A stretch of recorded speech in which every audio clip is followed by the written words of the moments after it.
بسم اللہ الرحمن الرحیم۔ مضمون کا عنوان ہے یوم آزادی۔ 14 اگست آیا، سال بھر کے انتظار نے رنگ دکھایا۔ شہر شہر، گاؤں گاؤں، محلہ محلہ، گلی گلی مسرت و شادمانی کے نغموں سے بھر گئی۔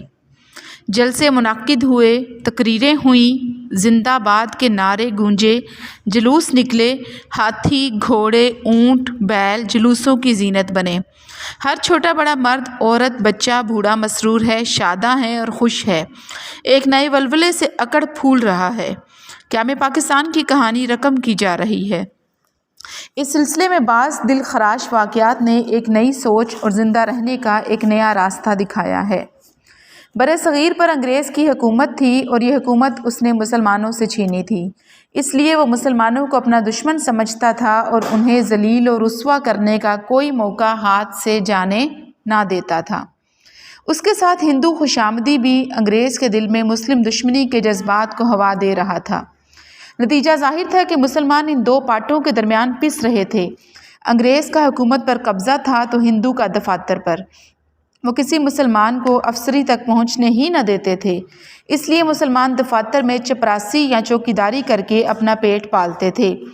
دراصل ہندو کا منصوبہ یہ تھا کہ وہ انگریزوں کے چلے جانے کے بعد پورے برِ صغیر کا حاکم بنے اور مسلمانوں کو اس طرح پیس کر رکھ دے کہ اسلام کا نام ہی ختم ہو جائے، اور اس کے ساتھ ہی انہیں شودر بنا کر ان کے کردار کو مسخ کر دے۔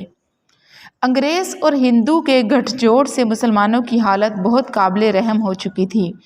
مسلمان اکابر بھی ان حالات مذکورہ سے غافل نہ تھے۔ آخر انہوں نے 1906 میں مسلم لیگ کی بنیاد رکھی، جو ہندو تنظیم کانگریس کے متوازی تھی، مگر کانگریس سارے ملک میں پھیلی ہوئی تھی۔ ہندو سو طرح سے اس کے لیے کوشاں تھے۔ 1930 میں مسلم لیگ کا ایک بھاری اجلاس الہ آباد میں ہوا، جس کی صدارت حضرت علامہ اقبال رحمۃ اللہ علیہ نے کی۔ آپ رحمۃ اللہ علیہ نے اپنی تقریر میں فرمایا کہ مسلمان اور ہندو الگ الگ دو قومیں ہیں، جن میں اب تک نہ اتحاد ہوا نہ آئندہ ہوگا۔ اس لیے بہتر یہ ہے کہ وہ صوبے جن میں مسلمانوں کی اکثریت ہے وہ ایک اسلامی ریاست کے طور پر مسلمانوں کے حوالے کیے جائیں، اور جن صوبوں میں ہندوؤں کی اکثریت ہے وہاں ہندو حکومت کریں۔ علامہ اقبال رحمۃ اللہ علیہ کے اس اعلان پر ہندو بہت بگڑے اور اسے شاعر کا خواب کہہ کر ہنسی اڑاتے رہے۔ قائد اعظم رحمۃ اللہ علیہ مسلم لیگ کو منظم کرتے رہے اور آخر 1940 میں مسلم لیگ نے اس تجویز پر صادر کیا اور لے کے رہیں گے پاکستان کے نعرے ہر طرف گونجنے لگے۔